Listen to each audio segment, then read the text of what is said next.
Senior fellow at the American University said certain overseas intelligence institutions and the Command and Control Fusion Center based in Africa have been carrying out a lot of information warfare to destroy Syria, which they are also doing the same thing in Ethiopia. Senior fellow Matthew Ehret has called on Ethiopia and African countries to produce high-quality analysis to fight back the information warfare backed by intelligence institutions and criticize dishonest actors in the West and the United Nations for supporting the TPLF. He said one thing that is lacking and which China is beginning to get better at, and where Ethiopia and many other African countries can learn better, is information warfare in the sense of being able to produce high quality analysis by exposing what this parasite is taking over control of many Western governments so that fellow Africans can be educated about the nature of the story and supporting Du Bois' operations. He also indicated that there is no desire by some forces within the West to allow for peace to happen in other countries because peace is incompatible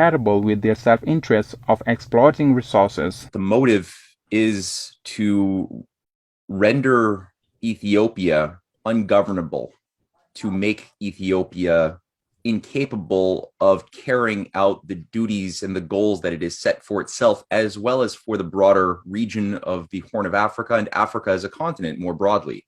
since Ethiopia does represent, I think, currently one of the strongest nations in all of Africa as far as having a sovereign capacity to carry out economic development through major projects, which is serving as an example for what other countries have the ability to do, as well as a robust foreign policy orientation towards creating alliances that are very positive with Gulf states, with other nations in Africa, with China, that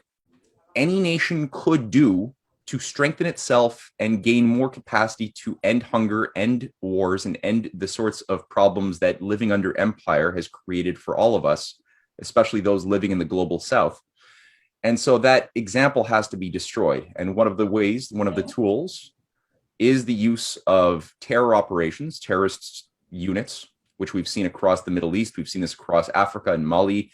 and Ethiopia has certainly been targeted for similar operations. Matthew Ehret added that the idea is to divide and conquer, to have a nation at war with itself and a civil war with separatist groups, ethno-nationalist divisions of a nation into tiny little segments. Ehret further stated that global forces are pushing other countries who obviously want destabilization and disintegration of Ethiopia, saying that there is a broader global force whose motive is destroying nation-states like Ethiopia. As regards the TPLF, the scholar observed that there is no unified voice in the international community at present, especially in the West. He said there are voices of sanity from people like the World Food Program chief and the United Nations Under-Secretary who came out condemning the act of TPLF. However, when these United Nations top officials condemned the TPLF for stealing 570,000 liters of fuel and demanded its return, other officials in parallel attacked them. Ehret criticized leading United Nations figures for ignoring TPLF atrocities and abuse, failure to maintain the principle the United Nations is established for. There is a consistent effort by leading figures within the United Nations to ignore the obvious use of child soldiers, the abuses that have been committed by the TPLF over even the ceasefire period and before that. The abduction of various UN officials who were operating within the Tigray region. According to Ehret, the abuse of own United Nations officials were ignored by the upper management because they want to keep the wrong narrative that the TPLF is somehow honest rebel fighting for a just cause. The scholar revealed that the international community is currently divided for different reasons, and forces that control most of the West are very dishonest about Ethiopia. There is certainly a clear intention to support or give respectability to the TPLF and treat them as if they were an equal partner in discussions with the official democratically elected government of Ethiopia.